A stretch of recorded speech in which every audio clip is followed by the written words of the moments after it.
داستان سلطان نورالدین زنگ جس نے صلیبیوں کے دلوں پر اپنی داغ بٹھا رکھی تھی۔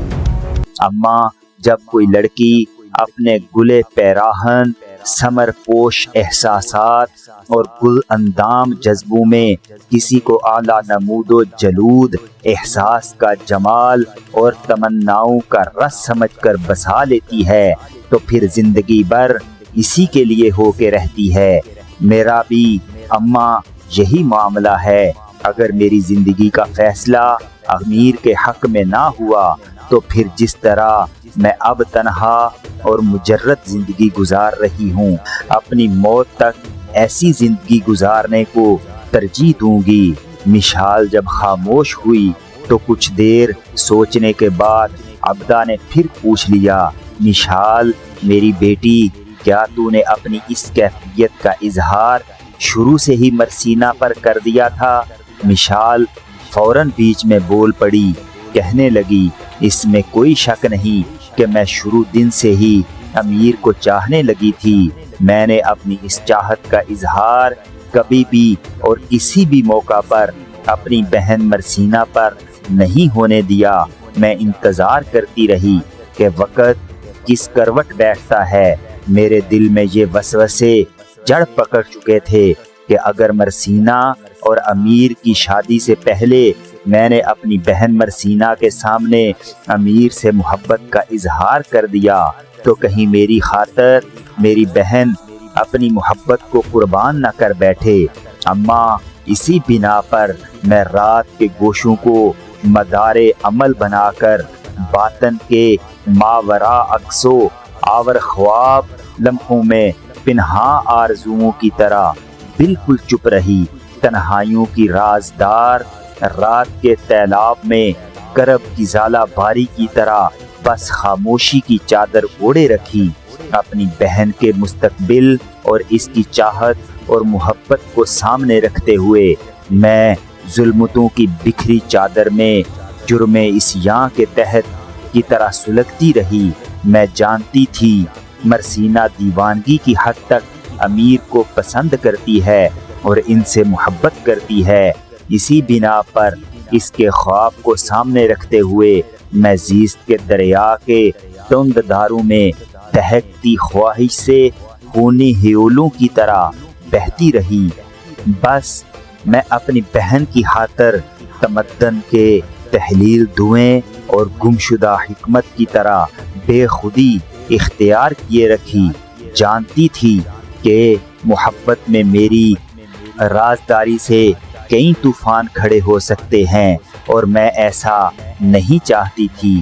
اماں شادی ہی کرنی ہوتی تو ہواؤں کے تمانچوں میں زمین پر بکھرے اوراق کی طرح مجھے کئی نوجوان مل سکتے تھے، اس لیے کہ میں اپنی ذات کو جانتی ہوں۔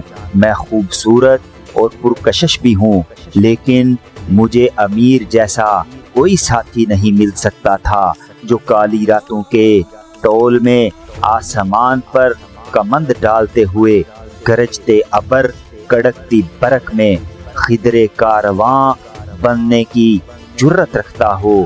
امیر نے مجھے بہن اور بابا کو خارزاروں سے سجے گلستانوں اور گناہوں کے نشیبوں سے نجات دی۔ رات کے ماتھے کی سیاہی پر رقص کرتے ظلم و ستم کے خداؤں سے بچایا۔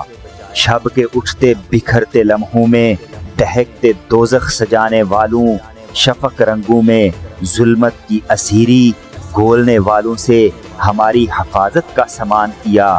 جس روز انہوں نے ہماری مدد کی، اماں میں یقین جانو مرسینہ کی طرح اسی روز سے امیر کو چاہنے لگی تھی۔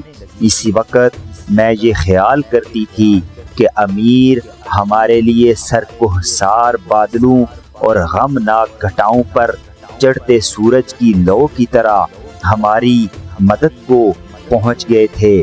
اس وقت میں یہ بھی سوچتی تھی کہ ماہ و سال کے قہر اور صدیوں کا جلال بن کر طوفانی تماشوں کی طرح چٹانوں کو توڑ دیے جانے والے امیر کے دل میں ہی اس کے لیے محبت اور چاہت پیدا نہیں ہوگی، لیکن ایسا نہیں ہوا۔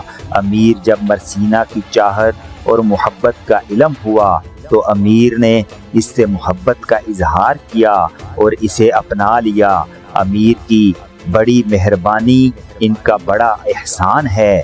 مرسینہ کی شادی تک میں نے اپنی محبت کا اظہار نہیں کیا۔ اس کے بعد بھی میرا کوئی ارادہ نہیں تھا کہ میں اپنی چاہت کا راز کھولوں گی۔ صحیح ارادہ کیا ہوا تھا کہ میں غم کے معبدوں اور ہیکلوں میں غم زدہ لمحوں کی یادوں کی طرح اپنی زندگی کے سارے دن گزار دوں گی۔ شادی نہیں کروں گی، بس مرسینہ اور امیر کی خدمت کے لیے اپنے آپ کو وقف کر دوں گی۔ لیکن نہ جانے مرسینہ نے کیسے میرے دل کا بھید پا لیا۔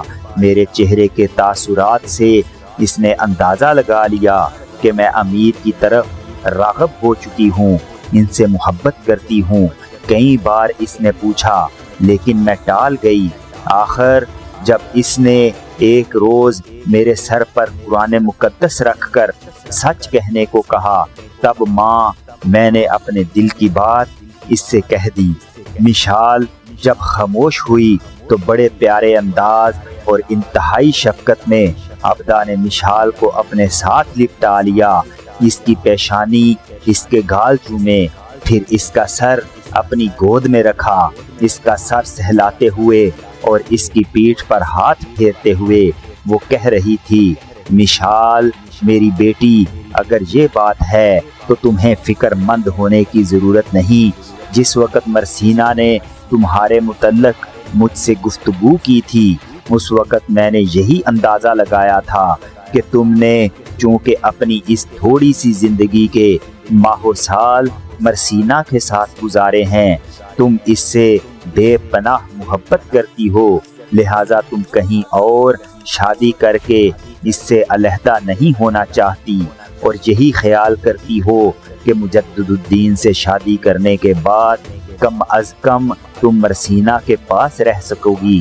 لیکن اب مجھے پتا چلا کہ جس طرح مرسینہ نے مجدد الدین سے محبت کی ہے ویسی ہی چاہت تم نے بھی مجدد الدین کے لیے رکھی ہے، لہٰذا بیٹی اس سلسلے میں تمہیں فکر مند ہونے کی ضرورت نہیں۔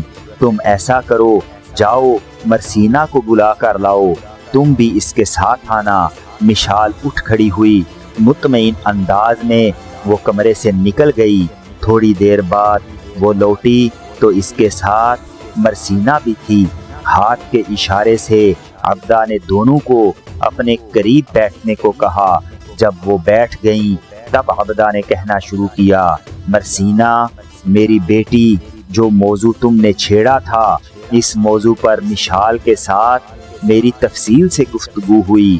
بیٹی، پہلے تو میں نے یہی خیال کیا تھا کہ شاید تمہارے ساتھ رہنے کے لیے یہ مجدد الدین سے شادی کرنا چاہتی ہے تاکہ تم دونوں بہنیں ساری عمر اکٹھی رہ سکو، لیکن اب اس کی باتوں سے مجھ پر یہ انکشاف ہوا ہے کہ تمہاری طرح یہ بھی مجدد الدین کو چاہتی ہے، پسند کرتی ہے اور اس کی زندگی کا ساتھی بننا چاہتی ہے۔